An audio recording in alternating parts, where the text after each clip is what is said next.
It's the Behind the Shade show. Welcome back, everyone, to another episode of Behind the Shades. Today, we're going to talk about Cam Newton, Kendra G, and watch this. So, dating is to stay single or to get No, in a I relationship? think I think dating, I think life is a journey, right? So you're not married. You've been very vocal about not wanting to get married, but you're in a relationship, right?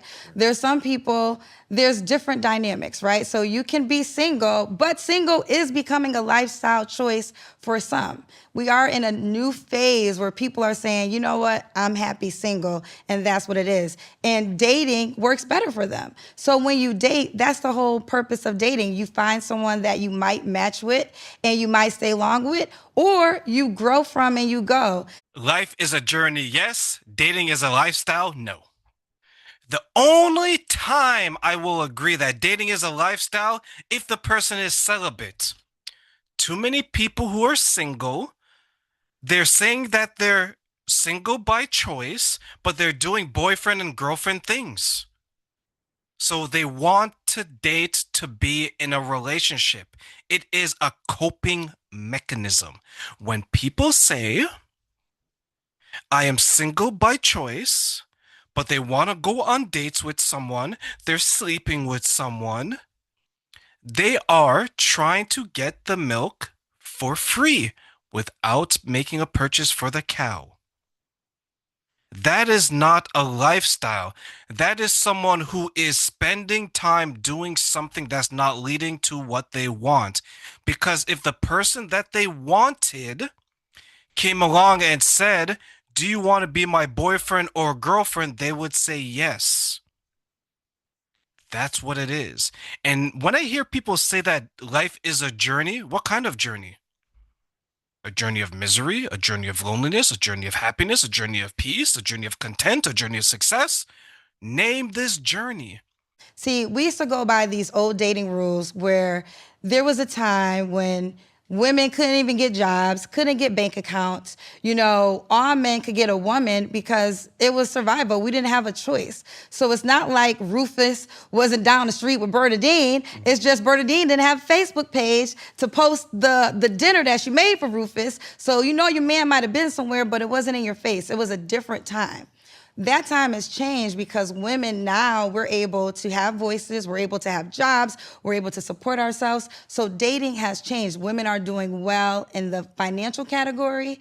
So when you have all those things in a mix, also with social media, that's really the game changer because you could be in Atlanta and like your wife could be in Texas. I will absolutely agree that the progression of women in society has created more options for them, and rightfully so. There was a time where they couldn't open bank accounts. They could do it now. There's a time that they didn't necessarily have a choice. They can do that now.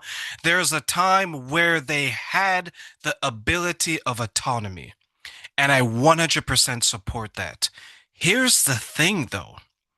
Times have changed, yes. But have the expectations of dating changed? That's the real question, right? If you're going to change the expectation of women, then you need to change the expectation of men. If you're going to change what success looks like when dating for women, you have to do the same for the other side. And that is where there's an imbalance. That is where there's a gap. Because with more freedoms and rights comes more responsibility. And with more responsibility, some people shy away.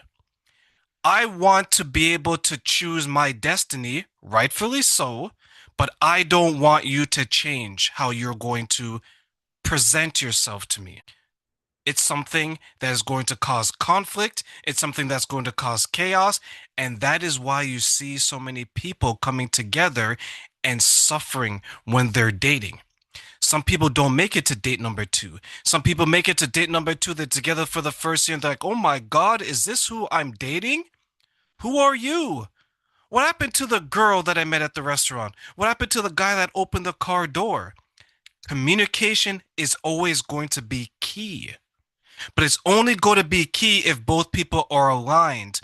And what I mean by aligned is that the end of the road, they both agree on what they want. Now we're going to build it as we walk it. What does being married have to do with hosting a single show? In a relationship. Okay, so I've been in relationships. I'm single right now, but what does that have to do with hosting a single show? It has nothing to do with it. Then why do we keep bringing up married and? No. Okay.